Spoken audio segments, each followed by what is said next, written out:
সবকিছু শান্তভাবেই চলছিল। কিন্তু এক সকালে হঠাৎ বদলে গেল সবকিছু।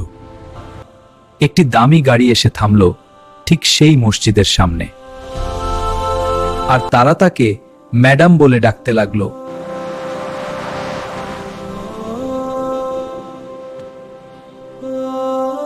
ভাবি, ভদ্রলোক অবাক হয়ে তাকিয়ে রইলেন।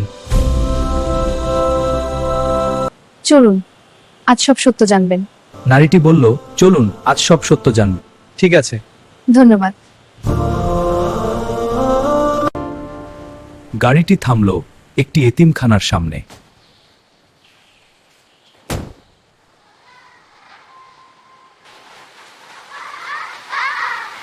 শিশুরা দৌড়ে এসে তাকে জড়িয়ে ধরল। এসো আমার কাছে। তখন জানা গেল তিনি একজন মানবসেবী।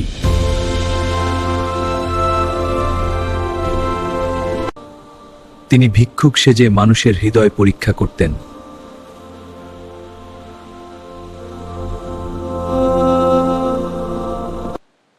আর আপনি সেই পরীক্ষায় উত্তীর্ণ হয়েছেন।